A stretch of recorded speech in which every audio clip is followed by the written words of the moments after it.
persis seperti dikatakan oleh Ibu Mega lah ya, apakah kita akan masuk ke dalam kegelapan demokrasi atau ke fajar keadilan, karena implikasinya itu betul-betul luar biasa sekali. Itu seperti tombol on off gitu loh Bung Rocky ya, kita matikan Ya, menjadi terang, yang satunya bisa gelap gulita gitu.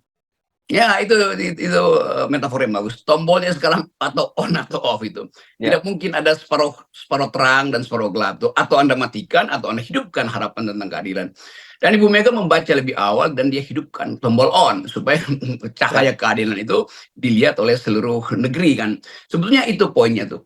Jadi kita melihat bahwa ini setelah Lebaran menunggu tanggal 22 itu juga adalah upaya untuk memfitrikan kembali Mahkamah Konstitusi itu, membersihkan kembali, melakukan purgatorio itu. Jadi pembenahan ini saya kira didalilkan dengan bagus oleh masyarakat melalui tulisan Ibu Mega. Lalu hakim mulai melihat bahwa ada perkembangan sosiologis baru di dunia akademis, yaitu mau bertengkar dengan dalil-dalil yang lintas hukum. Sebetulnya itu yang kita maksud. Karena Mahkamah Konstitusi, dia the guardian of the Constitution, dia mesti membaca perkembangan politik justru. Membaca perkembangan ekonomi, bahkan psikologi sosial mesti dia baca. Kemarahan publik terhadap Gibran itu bukan sesuatu yang ada di dalam hukum, tetapi ada di dalam variabel politik dan sosial, kan itu dasarnya kan. Jadi kalau variabel-variabel itu diabaikan, maka akan masuk lagi pada kegelapan seperti yang diduga kuat oleh Ibu Mega. Tapi kita percaya dan tahu bahwa hakim-hakim ini berupaya justru untuk memfitrikan posisi mereka sekaligus memfitrikan Mahkamah Konstitusi. Iya, iya, karena itu memang pas sekali ya kalimatnya bahwa itu menunggu sikap kenegarawanan dari para hakim di Mahkamah Konstitusi. Karena gini, pemilu kali ini memang kita melihat sebagai pemilu yang sangat brutal ya Bung Rocky, dan itu juga diakui oleh mereka di partai-partai politik yang terlibat, terutama soal money politik dan sebagainya, kalau dari sisi pemilu legislatifnya. Tapi kalau dari sisi pilpres itu kan abuse of power yang luar biasa dilakukan oleh Presiden Jokowi. Tetapi di satu sisi ada satu kesadaran kembalinya akal sehat di kalangan para civil society dan para akademisi gitu ya Bung Rocky, yang dalam menggunakan kalimat yang sering Anda gunakan seperti Pak Prabowo terhadap Pak Jokowi, seperti kesirap oleh Pak Jokowi. Tapi kan mereka sekarang tersadar gitu. Jadi sebenarnya kita memang punya pilihan-pilihan, hakim di Mahkamah Konstitusi dan kita sendiri punya pilihan. Apakah kita akan memilih kegelapan bersama dengan rezim yang menerus dari Jokowi, atau kita akan menyongsong fajar keadilan menurut situasi yang terang bersama para akademisi dan civil society gitu.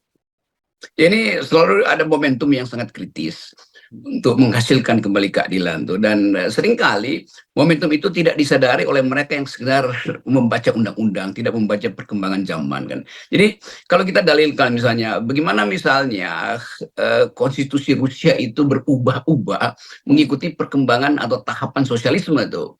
Jadi keadaan sosial mengubah konstitusi itu. Jadi konstitusi itu bukan sesuatu yang sudah ditetapkan lalu tidak boleh lagi ditafsirkan.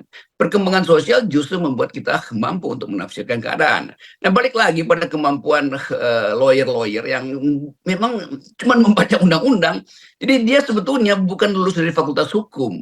Orang semacam Hotman Paris nggak bisa disebut sebagai lulusan fakultas hukum. Karena dia hanya membaca undang-undang. Jadi dia lulusan fakultas undang-undang, FUU. Kalau orang kasih satira sedikit, fakultas undang-undang bukan fakultas hukum. Ya. Ya, namanya jadi kalau disingkat FAK gitu.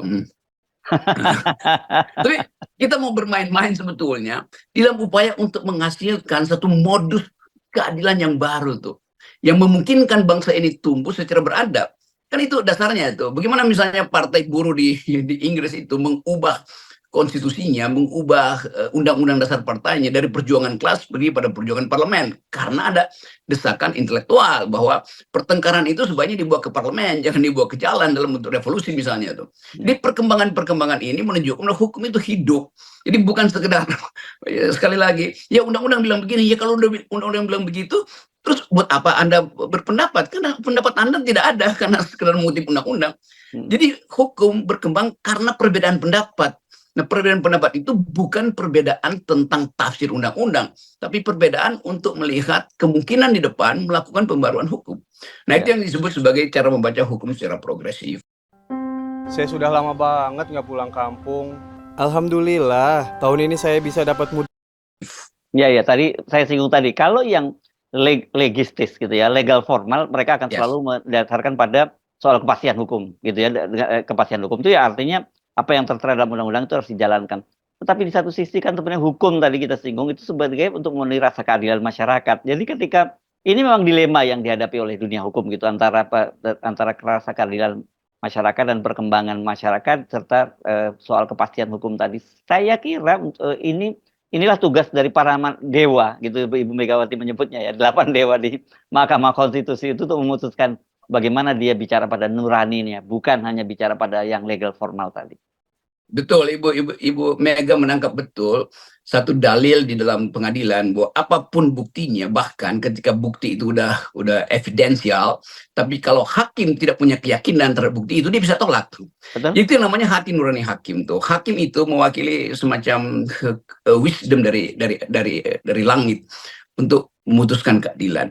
Jadi betul bahwa apapun hakim itu hati nuraninya diolah melalui rekaman batin dia sendiri itu. Jadi jangan berharap bahwa hakim-hakim yang ada di Mahkamah Konstitusi sekarang itu bisa didikte lagi hanya dengan menyodorkan undang-undang. Mereka membaca psikologi publik, mereka pasti membaca risalah yang ditulis dari kacamata seorang ibu yang merasa terkhianati dan ingin berpikir sebagai warga negara terhadap bangsa. Dia nggak berpikir untuk kepentingan partainya. Dan Ibu Megawati menulis itu sebagai jeritan keadilan sebetulnya. Nah, jeritan keadilan itu nggak ada di undang-undang, tidak ada dalam kepastian hukum. Yang ada adalah keinginan untuk menghasilkan sebut aja pengendapan yang meledakkan ide keadilan. Dan itu yang disebut sebagai keseimbangan antara kepastian hukum dan keadilan tuh. Dan hakim-hakim Mahkamah Konstitusi kelihatannya mengerti itu dan menganggap bahwa ini adalah momentum, satu kesempatan yang diberikan sejarah untuk memuliakan keadilan, sekaligus memuliakan Mahkamah Konstitusi, sekaligus memuliakan person dia sebagai hakim yang pernah memutuskan dengan rasa keadilan. Yes, saya kira itu akan menjadi kado Idul Fitri yang luar biasa bagi bangsa dan negara kalau memang sikap itu yang akan diambil oleh para hakim Mahkamah Konstitusi. Ya, itu seperti yang harapan kita, semacam doa batin individu untuk meminta supaya hakim-hakim itu dituntun oleh perasaan keadilan mereka, bukan oleh dalil-dalil hukum positif yang memang dipakai untuk membenarkan ketidakadilan dan kekuasaan yang berada di balik ketidakadilan itu. Oke, Megawati tulis tangan surat berlembar-lembar untuk hakim Mahkamah Konstitusi.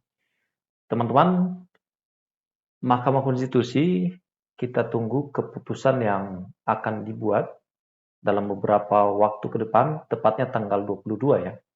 Dan sebelum keputusan itu dibuat, Megawati mengirimkan surat untuk Mahkamah Konstitusi menguatkan keputusan mereka supaya berdasar kepentingan masyarakat, ya, bukan kepentingan penguasa. Ketua Umum PDI Perjuangan Megawati Soekarno Putri menulis tangan surat berlembar-lembar kepada Hakim Mahkamah Konstitusi. Jadi teman-teman, sekedar informasi bahwa keputusan Mahkamah Konstitusi itu mengikat dan harus dilaksanakan. Jadi kalau seandainya keputusan Mahkamah Konstitusi menerima gugatan 01 dan 03 karena adanya kecurangan pemilu 2024, itu artinya bahwa Gibran Rakabuming Raka itu didiskualifikasi bersama dengan Prabowo Subianto. Ya, Prabowo bisa ikut pemilu ulang, pilpres ulang, tapi dengan catatan tidak dengan Gibran. Jadi artinya dia akan cari pasangan. Itu kalau dikabulkan gugatan 01 dan 03. Karena salah satu petitum dari 01 dan 03 adalah mendiskualifikasi Gibran karena tidak memenuhi syarat pencalonan sebagai calon wakil presiden, kemudian dipaksakan, dan keputusan Mahkamah Konstitusi yang dibuat oleh Anwar Usman itu juga cacat etik, sehingga ada hukuman etik kepada Mahkamah Konstitusi pada saat itu, diwakili oleh Ketua Anwar Usman, ya. Kemudian juga di KPU yang diketuai oleh Hasyim Asyari juga mendapatkan sebuah hukuman ya dari Bawaslu ya, PPKPU. Dia dikenakan sanksi ya pelanggaran etik juga. Jadi Gibran ini dilahirkan dari pelanggaran etik. Nah, ini yang digugat 01 dan 03. Dan kalau dikabulkan oleh Mahkamah Konstitusi, maka akan terjadi pilpres ulang, ya. Dan Megawati menuliskan surat untuk menguatkan keputusan yang tepat supaya masyarakat bisa percaya atau memberikan respek yang tepat untuk Mahkamah Konstitusi. Baik, Megawati ingin mengungkapkan seluruh perasaan dan pemikirannya terkait demokrasi yang terjadi di Indonesia hari-hari ini. Hal tersebut disampaikan oleh Sekretaris Jenderal PDI Perjuangan, Hasto Kristianto, kepada wartawan. Tujuannya Ibu Mega mengungkap dengan seluruh perasaan dan pemikiran Ibu Mega yang tertulis dengan tangan beliau sendiri berlembar-lembar kepada Hakim Mahkamah Konstitusi, tetapi juga kepada rakyat Indonesia. Bagaimana perjuangan menegakkan kebenaran dari berbagai bentuk abuse of power, kekuasaan itu harus dihadapi secara bersama-sama.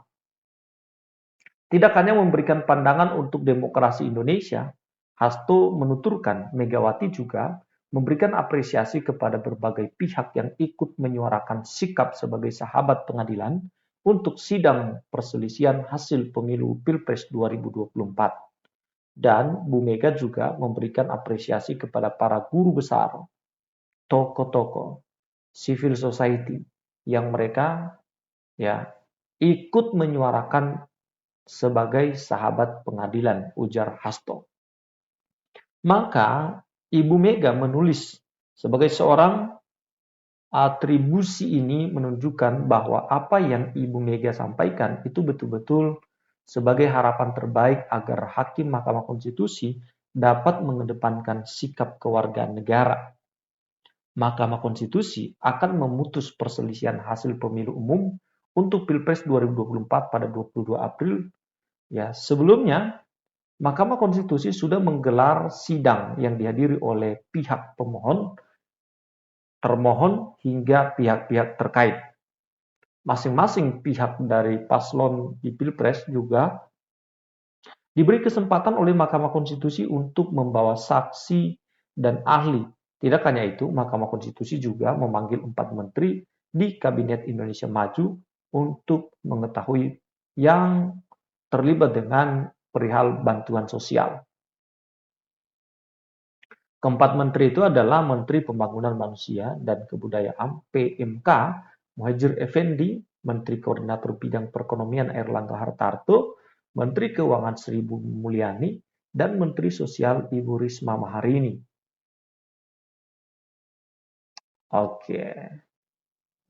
Jadi teman-teman, melihat situasi apa yang terjadi saat ini, sangat disayangkan kalau kemudian ya ada keberpihakan dari oknum-oknum yang bermain dengan hukum, ya.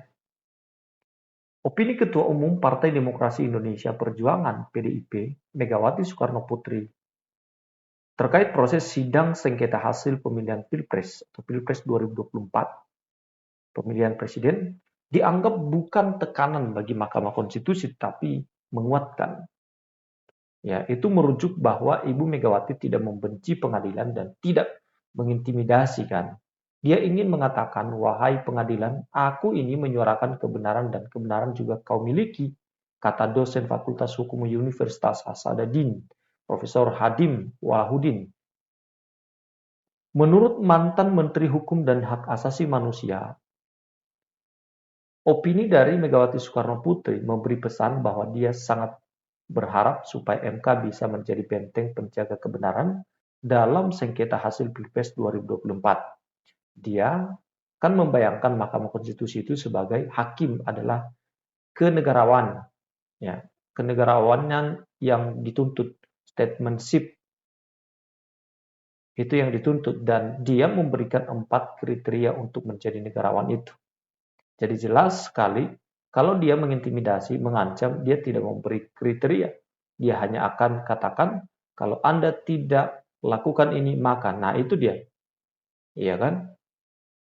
Jadi kita harapkan Mahkamah Konstitusi bisa memutuskan sesuatu yang berpihak kepada masyarakat. Nah, teman-teman silakan tulis komentar Anda di kolom komentar yang tersedia di bawah ini.